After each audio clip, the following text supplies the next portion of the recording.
The moment she said it, the afternoon light spilling through the cafe windows seemed to freeze in midair, dust motes hanging like suspended breath, and I felt my life tilt in a direction I hadn't planned for.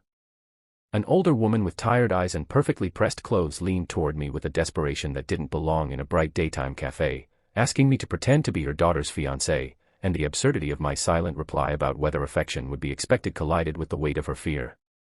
Something about the way her hands trembled against her teacup told me this was not a joke, not a scheme for fun, but a last attempt to hold a family together before it cracked in public view.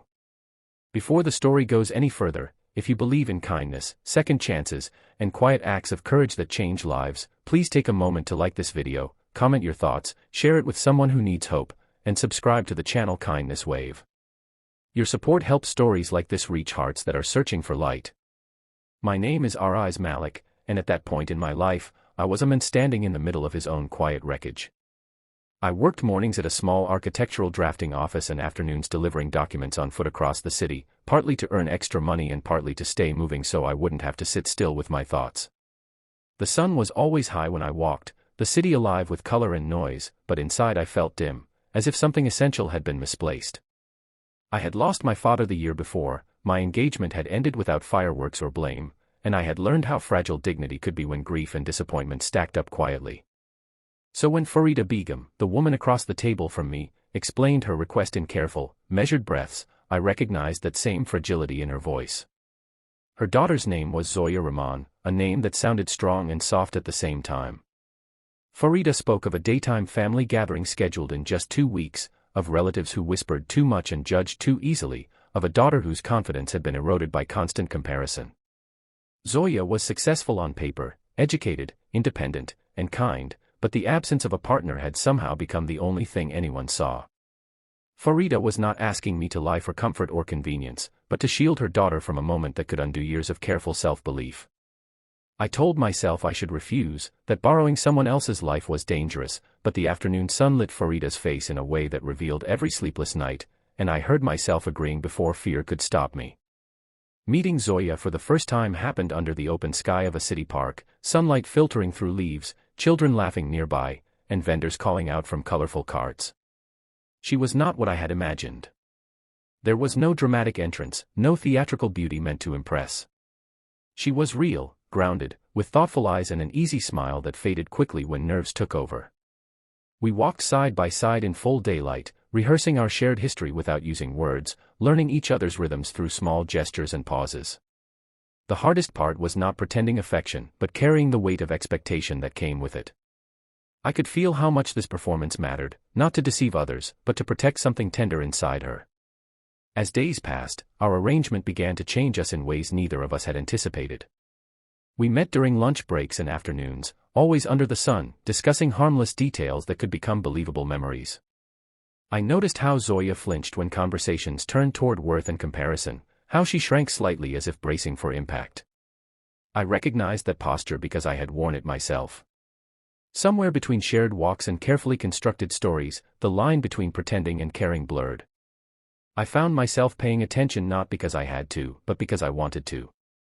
The city looked different when I was walking beside someone who noticed small things, like the way light reflected off windows or how strangers carried their burdens quietly. The day of the gathering arrived bright and relentless, the kind of day where the sun shows no mercy and shadows are sharp and honest. The house buzzed with voices, clinking dishes, and the constant movement of people performing their roles. I stepped into that space fully aware that I was an outsider carrying borrowed truth, yet determined to stand steady. Zoya moved through the rooms with a composure that impressed me, but I could sense the tension coiled beneath her calm. Farida watched us closely, not with suspicion, but with hope that bordered on prayer. Every smile exchanged, every shared glance, felt like a tightrope walk in broad daylight. Challenges surfaced quickly, not in dramatic confrontations, but in subtle tests. Questions came layered with assumptions, comments dipped in sweetness that hid sharp edges. I answered carefully, always aware that my words were shaping how Zoya would be treated long after I was gone. The strangest realization was how natural it began to feel to stand in her defense, to speak of her strengths as if they were my own source of pride. I saw her shoulders relax slightly as the afternoon wore on, saw the way her laughter became less guarded. In that sunlit house, something shifted, and it wasn't just the perception of others, but Zoya's perception of herself. After the guests left and the daylight softened into something gentler, the weight of our act settled between us. We sat quietly, exhaustion mixing with relief, knowing the hardest part was over. Yet there was an unexpected sadness too, the awareness that something meaningful had grown in borrowed time.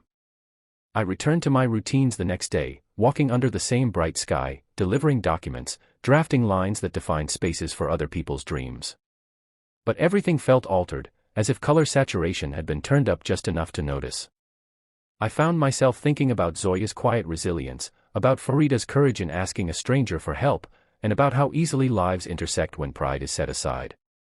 What surprised me most was how the experience began to heal parts of me I hadn't addressed. Pretending to be someone dependable forced me to become more dependable. Standing up for Zoya reminded me of my own worth, of the fact that loss had not erased my capacity to show up. I realized that kindness was not a grand gesture reserved for heroes, but a series of small decisions made in daylight, visible and vulnerable.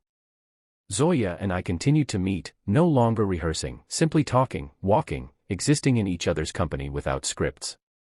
The future remained uncertain, but the fear that once defined my days loosened its grip. Near the end of this story, I want to speak directly to you. If this journey of borrowed roles, quiet bravery, and unexpected healing has touched your heart in any way, please take a moment to like the video, share it with someone who might need hope, and stay connected with Kindness Wave. Your engagement keeps these stories alive and reaching further than we ever imagine.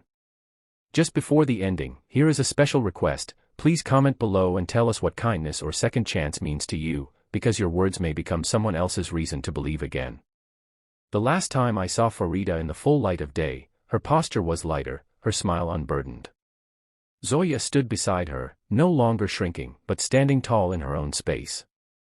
I realized then that the question I had silently asked at the beginning had never really mattered. What mattered was showing up with respect, with boundaries, and with an open heart. Sometimes pretending to be something for someone else reveals the truth of who we can be. And as the city continued to move around us under the honest brightness of the sun, I understood that second chances do not always arrive with grand announcements. Sometimes they come quietly, disguised as a simple request, waiting for us to say yes.